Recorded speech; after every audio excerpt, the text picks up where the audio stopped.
बुधवार के दिन जिनको शुगर की बीमारी हो, बीपी हो, उनसे निवेदन करूंगा, गणेश जी का दांत जो टूटा हुआ है, उस टूटे हुए दांत के भाग की ओर 5 दुर्वा सफेद दुर्वा, पानी का जो जलाशय होता है, कुआं होता है, बावड़ी होती है, तालाब होता है, नदी होती है, वहां लगती है सफेद दुर्वा। 5 सफेद दुर्वा टूटे हुए दांत की ओर समर्पित कर दें। बुधवार के दिन दोपहर में ठीक 12 बजे वही दुर्वा 5 मिनट बाद उठा लें और उस दुर्वा को एक दिन में सुबह खाली पेट एक दुर्वा को खा लें। महाराज, आपका शुगर और बीपी लेवल में मिलेगा। आपने मुझे दुर्वा समर्पित करी है, ये दुर्वा जो मुझे देगा वो वैभव प्राप्त करेगा। जो दुर्वा मुझे समर्पित करेगा उसके जीवन में रोग दूर हटेगा। शंकर भगवान कहते हैं, गणेश, ये दुर्वा बुधवार के दिन, इस दुर्वा का अलग अलग महत्व है। महाराज, यदि 41 दुर्वा प्रत्येक बुधवार को गांठ लगाकर गणेश जी को समर्पित कर वापिस उठाकर उस दुर्वा को खाली पेट, आपके घर में भी गणेश जी होंगे, उनको समर्पित करो। खाली पेट इस दुर्वा को केवल चबा चबा कर खा लो और आधे घंटे बाद पानी को पी लो। बुधवार की बुधवार 5 बुधवार करना, गणेश जी को चढ़ाना, सफेद दुर्वा को गणेश जी को समर्पित कर चबा चबा कर खाना। उदर की प्रॉब्लम, जो भी मसा आदि की प्रॉब्लम होती है, उदर से जुड़ी हुई होती है, जिस चीज से जुड़ी होगी, पेट की जितनी प्रॉब्लम होगी, आपको जितनी भी प्रॉब्लम होगी, वो सारी 5 बुधवार करना। 6ठे बुधवार को जरूरत ही नहीं पड़ेगी। कितनी भी प्रॉब्लम हो पेट से, कितनी, जो जिंदगी भर रोता है। शिव महापुराण की कथा कहती है, भगवान शंकर पार्वती जी से कह रहे हैं, सुनो पार्वती, जो हमेशा रोना रोता रहता है, मेरी दुकान नहीं चल रही, मेरा घर में ये हो गया, परिवार में ये हो गया, बेटे को ये हो गया, बेटी को ये हो गया, जो जिंदगी भर रोता रहता है, भगवान शंकर पार्वती जी से कहते हैं, दिन भर में सरस्वती एक बार मुख से निकलती है। जो दिन भर रोता है, किसी ना किसी चीज के लिए रोता ही रहता है, वो पूरी जिंदगी रोते रोते ही निकालता है। जो दुख आने पर भी कह दे कि परमात्मा है, भोलेनाथ जी बैठे हैं, मुझे टेंशन नहीं है, तो वो अपनी जिंदगी को खुश होकर जी लेता है। फिर उसको दुख नहीं झेलता, फिर उसको दुख नहीं। कितना एक भील की कथा आती है शिव पुराण के अंतर्गत। एक भक्त भील था, जब जिंदगी में थोड़ी सी भी तकलीफ हो, थोड़ा सा भी कष्ट हो, थोड़ी सी भी अगर दुख हो, तो शिव जी को जल चढ़ाओ, बेलपत्र चढ़ाओ, और कोई मन में अगर दुख है तो नंदी के पास 2 क्षण बैठकर अपने मन की बात नंदी से जरूर कहो। क्यों? शंकर भगवान से सीधे आप अपने मन की बात नहीं कह सकते, तो नंदी के कान में जब आप कुछ कह देते हो, तो नंदी के कान की बात भगवान शंकर के हृदय तक पहुंच जाती है और शिव जी उसको स्वीकार करते हैं। मान लो कोई राह नहीं दिख रही हो, आपको लग रहा है कि मैं बहुत फंस चुके हूं और निकल नहीं पा रहा हूं, मार्ग नहीं मिल रहा, थोड़ा सा लाल चंदन, जहां ये जल बहता है, इसके दोनों ओर, इधर गणपति इधर कार्तिकेय, थोड़ा थोड़ा लाल चंदन दोनों जगह पर लगाना प्रारंभ करो और उत्तर की ओर मुख कर दक्षिण में खड़े होकर शिव जी को जल चढ़ाना प्रारंभ करो। 3 या 4 दिन तक आपने अगर दोनों जगह पर चंदन लगाकर दक्षिण में खड़े होकर उत्तर की ओर मुख कर भगवान के शिवलिंग पर जल चढ़ाया, पहले लगाना चंदन दोनों ओर लाल और फिर जल चढ़ाना। 3 से 4 दिन में स्वयं मेरा भोले बाबा आपको मार्ग निश्चित कर देगा और रास्ते क्लियर कर देगा। ज्यादा दिन नहीं, 3-4 दिन। कोई मार्ग यदि निश्चित नहीं। अच्छा, कई लोग ऐसे भी होते हैं कि वो केवल ये सोचते हैं कि हमने ये कर लिया और इसमें, ऐसा नहीं। शिव महापुराण की कथा कहती है कि आपको साथ में परिश्रम भी करना पड़ेगा। और वो स्वामी समर्थ दुनिया के लोग कहते हैं कि ये दत्त का अवतार है, दुनिया के लोग कहते हैं ये नरसिंह जी का अवतार है। पर कभी आपने अगर श्री स्वामी समर्थ जी का दर्शन किया हो तो उनके गले में एक रुद्राक्ष, अंतिम समय तक प्राण छोड़ने के कुछ देर पहले उन्होंने अपना रुद्राक्ष उतार कर अपने एक भक्त को दे दिया था। पूरी जिंदगी उनके गले में एक रुद्राक्ष पड़ा रहा, वो श्री स्वामी समर्थ जी थे। एक रुद्राक्ष अपने गले में धारण करते हैं। कोई कहता है कि दत्त के अवतार है, कोई कहता है शिव के अवतार है, कोई कहता है ब्रह्मा के अवतार है, कोई कहता है नारायण के अवतार है, कोई कहता है राम के अवतार है, कोई कहता है कृष्ण के अवतार है। पर कोई सदगुरु, कोई संत, कोई साधु, कोई सन्यासी, कोई तपस्वी, कोई साधक, कोई उपासक जब भी भजन करता है, जब भी मंत्र जाप करता है, जब भी नाम जाप करता है, जब भी नाम स्मरण करता है, जब मंत्र में डूबा रहता है, नाम में डूबा रहता है, नाम स्मरण में डूबा रहता है, महाराज वो किसका अवतार है ये तो नहीं कह सकते, पर इतना जरूर कह सकते हैं जो भगवान की भक्ति में डूबने वाला संत होता है, साधु होता है, सन्यासी होता है, इसको बंद कर बाबा, सन्यासी होता है, तपस्वी होता है, साधक होता है, उपासक होता है, वो किसका अवतार है ये नहीं कह सकते, पर इतना जरूर कह सकते हैं कि वो भगवान शिव का, राम का, कृष्ण का, दत्त का कृपा पात्र होता है, इसलिए करुणा कर सकते। तुम्हारा भाग्य देखिए कितना प्रबल होगा। आज श्री स्वामी समर्थ जी एक बार सूरदास जी से मिले थे। श्री स्वामी समर्थ जी एक बार सूरदास जी से मिले। सूरदास जी के नेत्र नहीं थे। श्री स्वामी समर्थ जी ने जाकर सूरदास जी को देखा। सूरदास जी को देखते से स्वामी समर्थ जी ने कहा, आपके नेत्र नहीं हैं। सूरदास जी ने कहा, आप कौन? स्वामी समर्थ जी कहते हैं, मैं स्वामी समर्थ। सूरदास जी कहते हैं, मैंने सुना है कि आपके दरवाजे पर कोई आता है तो खाली नहीं जाता स्वामी समर्थ। जो सूरदास भगवान कृष्ण की लीला का गुणगान करते हैं, जो सूरदास भगवान कृष्ण के गुणगान में लगे रहते हैं, वो सूरदास जी कर रहे हैं स्वामी समर्थ से, मैंने सुना है आपके दरवाजे पर कोई आता है तो खाली नहीं जाता। खाली कुएं को केवल आप एक बूंद पानी डालकर भर देते हो। कोई गोदी खाली आए तो उस बांझन की गोदी में लाल दे देते हो।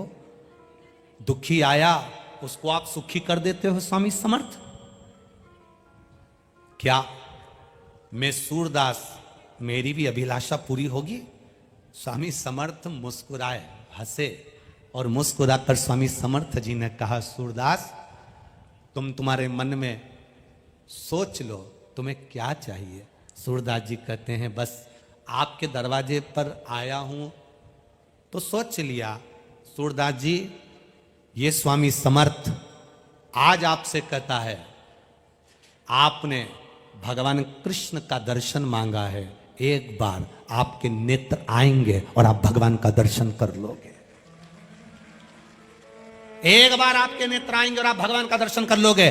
और वही हुआ। सूरदास जी एक कुएं में जाकर गिर गए। कुएं में जाकर गिरे, वहां से भगवान कृष्ण राधा जी के साथ जा रहे थे। सूरदास जी पुकार रहे थे, राधा जी को पुकार रहे हैं। राधा जी दौड़कर कुएं में गई और सूरदास जी को निकालने लगी। सूरदास को निकाल रही। सूरदास जी ने पूछा, आप मुझे बाहर निकाल रही हो कौन? राधा जी ने अपना नाम नहीं बताया, बस सूरदास जी का हाथ पकड़ा और निकाल कर बाहर कर दिया। सूरदास जी ने जैसे हाथ पकड़ा, सूरदास जी कहते हैं, आपने मुझे कुएं से बाहर निकाला, मैं आपके चरणों को प्रणाम करना चाहता हूं। राधा जी बोली, रहने दो, मुझे प्रणाम मत करो। नहीं, मैं तो प्रणाम करूंगा। राधा जी के चरणों में सूरदास जी ने प्रणाम करा। जैसे ही प्रणाम करा, राधा जी अपना पांव छुड़ाने लगी। पांव छुड़ाती हैं, पांव की एक पायल सूरदास जी के हाथ में रह जाती है। राधा जी ने भगवान कृष्ण से कहा, मेरी पायल ला के दो। भगवान बोले, मैंने पहले ही मना करा था, मत जा। वो आंखों से अंधा है पर अंदर से देख लेता है। कैमरे लगे हुए हैं, मैंने पहले मना करा था तेरे को, क्यों गई तू? कुछ भी करो, मेरी पायल ला कर दो। भगवान कृष्ण राधा जी को लेकर सूरदास के पास गए। सूरदास, भगवान कहते हैं राधा जी की पायल दे दो। सूरदास जी कहते हैं एक ही शर्त पर दूंगा, पहले दर्शन करा दो। स्वामी समर्थ जी ने कहा था कि एक बार दर्शन होगा। भगवान ने सूरदास को नेत्र दे दिए। सूरदास जी ने भगवान का दर्शन करा। सूरदास की आंख में आंसू भरकर स्वामी समर्थ को याद करा, आपने कहा था एक बार कृष्ण का दर्शन होगा, आज हो गया। ये कोई सहज नहीं है। कोई शिव तत्व संत होता है, कोई शंकर को जानने वाला संत, साधु, सन्यासी, तपस्वी, साधक, उपासक होता है। संत का दर्शन, गुरु का दर्शन, कोई वेद पाठी का दर्शन, कोई भगवत भजन करने वाले का दर्शन, कोई गुरु महिमा का स्मरण करने वाले का दर्शन, कोई शिव का गुणगान करने वाले का दर्शन, कोई शंकर के महत्व को जानने वाले का दर्शन, कोई शंकर को एक लोटा जल चढ़ाने वाले का दर्शन खाली नहीं जाता, खाली नहीं जाएगा। जैसे स्वप्न में दिखा हुआ शिवलिंग, स्वप्न में दिखा हुआ बेलपत्री का पेड़, स्वप्न में दिखा हुआ मंदिर का शिखर, स्वप्न में दिखा हुआ कोई खंडर, स्वप्न में दिखा हुआ जलाशय, स्वप्न में दिखा हुआ एक लोटा जल चढ़ाते हुए, किसी को स्वप्न में देखना, जलाशय देखना, मंदिर का शिखर देखना, शिवालय देखना, शिवलिंग देखना, पानी का कूप देखना, जैसे इन सब को देखने पर कुछ ना कुछ खुशी हमारे यहां आने वाली होती है, तो भगवान स्वप्न में ये चीजें दिखा देता है। उसी तरह संत का दर्शन होता है, गुरुजन का दर्शन होता है। भगवान कृष्ण ने कहा मांगो। सूरदास, तुम्हारे नेत्र मिल गए, तुमने हमारा दर्शन कर लिया, मांगो तुम्हें क्या चाहिए। सूरदास जी ने कहा बस एक ही बात मांगना चाहता हूं, दे दोगे? भगवान ने कहा दे देंगे, पक्का पक्का, सौगंध है मेरी, बिल्कुल पक्का, मांगो क्या चाहिए। भगवान से सूरदास जी ने कह दिया मेरी इन आंखों को वापस फोड़ दो।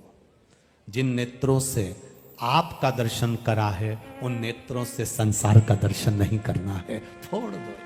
कि जिंदगी में हम आए हैं और हम जैसा सोचें वैसा ही हो। जरूरी नहीं है कि हम संसार सागर में, देखो भगवान ने आपको और हमको जन्म दे दिया, शरीर कैसा देना था ये उसको मालूम, हमारे पूर्व का कैसा कर्म था उसके अनुसार हमारा शरीर मिला। आपको और हमको जो शरीर मिला ये हमारे पूर्व के कर्म के अनुसार। आप सुंदर बनकर जन्मे, भगवान की कृपा है। आपके हाथ भगवान ने दिया, भगवान की कृपा है। आपके पांव भगवान ने दिया, भगवान की कृपा है। नेत्र दिए, भगवान की कृपा है। जिह्वा दी, वाणी दी, भगवान की कृपा है। श्रवण शक्ति दी, भगवान की कृपा है। बुद्धि दी, भगवान की कृपा है। शरीर कैसा देना था यह परमात्मा ने हमारे पूर्व का स्मरण कर कर, पूर्व के खातों को देखकर तब भगवान ने हमको दिया। यहां जितने लोग बैठे हैं, अगर आप में से किसी ने लोन लिया हो तो बैंक वाले पुराना हिसाब देखते हैं।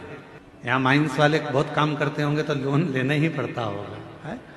तो लोन लेते होगे तो पुराना हिसाब देखा जाता है। पहले लिया था, जमा करा कि नहीं करा, इतना पैसा लिया था, उस बैंक से उठाया था, भले तुम दूसरी बैंक से लो लोन, पर वो पूरी बैंक को टटोली जाती है कि इसने पैसा जमा करा कि नहीं करा, इसने जमा किया कि नहीं किया। बस जैसे बैंक का लोन देने वाला पुराना हिसाब देखता है, उसी तरह हमको जन्म देने वाला भी हमारा पुराना हिसाब देखता है। पुराना हिसाब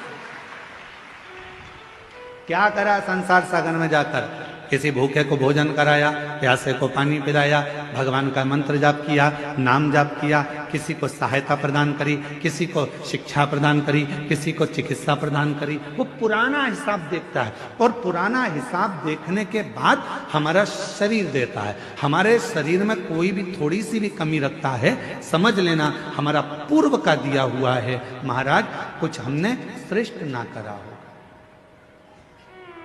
श्रेष्ठ ना।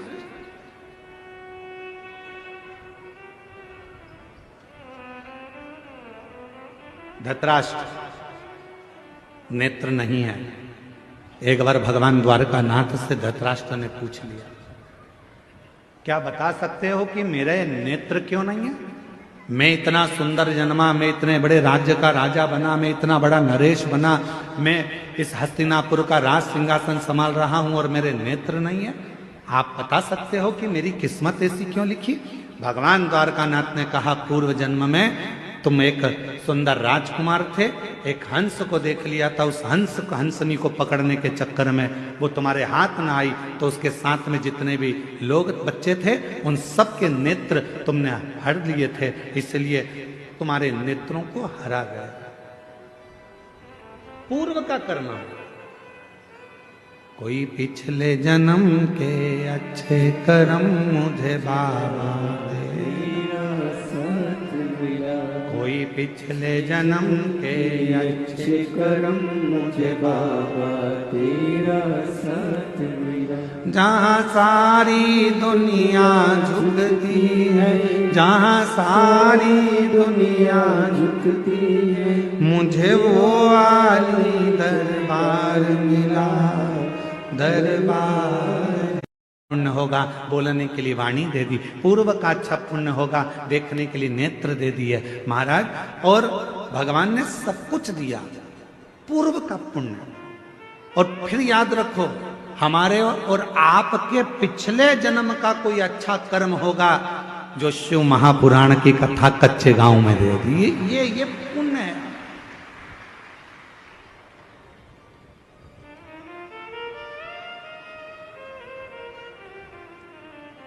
तूने बड़ी कृपा करी, मेरे 2 नेत्र दिए, अगर एक भी गड़बड़ कर देता तो देखने में आनंद, दर्शन में आनंद नहीं आता। तूने बड़ी कृपा करी कि मेरी मुख में वाणी दी, महाराज जब भजन गा रहे थे उनके साथ मैं भी गा रही थी। ये तेरी कृपा है, ये तेरी उदारता है, ये तेरी करुणा। और प्रभु भगवान से कहते रहना, भोलेनाथ ऐसी कृपा करना मेरे बूढ़ा महादेव, ऐसी कृपा करना बूढ़ा देव, ऐसी कृपा करना मेरे महादेव, ऐसी करुणा करना मेरे बाबा कि मेरे शरीर को ऐसे ही चलाते फिराते रहना, इसको पलंग पर मत पटक देना, इसको कहीं हॉस्पिटल में मत पटक देना, चलाते फिराते। पूर्व का कर्म है हमारा। होते कई लोग ऐसे भी होते हैं जिनको खूब समझाओ, पास में कथा हो रही है चले जाओ, भगवान का नाम ले लो, एक लोटा जल चढ़ा दो, भगवान की भक्ति कर लो, पर वो करने को तैयार नहीं होता। उनके रहते हैं, नीम के पेड़ के नीचे कितनी भी गुलाब जामुन की चाशनी डालो, नीम मीठी हो जाएगी? बोलो तो नहीं। नीम के पेड़ के नीचे कितनी भी तुम एक काम करो, जलेबी का घोल डाल दो, मीठी होगी? चल जान अच्छा, करेले के पेड़ के नीचे, करेले के पौधे के नीचे, करेले की बेल के नीचे आप गुलाब जामुन की चाशनी डालो, रसगुल्ले की चाशनी डालो, क्योंकि वो रसगुल्ला खाने के बाद उसका पानी तो काम आता ही नहीं है। तो एक काम करें अपन कि करेले की बेल के नीचे डाल देते हैं, तो करेला मीठा हो जाएगा, हो जाएगा। करेला करेला ही रहेगा, नीम नीम ही रहेगी। उसको चाहे तुम की कितनी भी गुलाब जामुन की चाशनी डाल लो, चाहे तुम गुड़ डाल लो, शक्कर डाल लो, तुम्हारी मर्जी पड़ जाए जो डाल लो, पर वो नीम नीम रहेगी, कड़वी की कड़वी रहेगी, करेला कड़वा की कड़वा ही रहेगा। उसी तरह अपने गांव में, अपने नगर में, अपने शहर में, अपने मोहल्ले में, अपनी कॉलोनी में, अपने घर में, अपने परिवार में कोई ना कोई एकाध व्यक्ति नीम और करेले जैसा होता ही है। उसको कितना ही समझा लो, कितना ही समझाओ, कितना ही बुराई करता है, फिर भी शंकर जी की बुराई करता है, फिर भी एक लोटा जल की बुराई करता है। गुरु जी हमारे यहाँ वो आए थे, इतने बड़े संत महात्मा, वो भी शिव जी की बुराई कर दिए, वो भी इनने भी ऐसा कर। तो कोई कितना ही समझाए, पर वो नीम नीम रहती है, वो करेला करेला ही रहता है, उसको नहीं समझ में महाराज।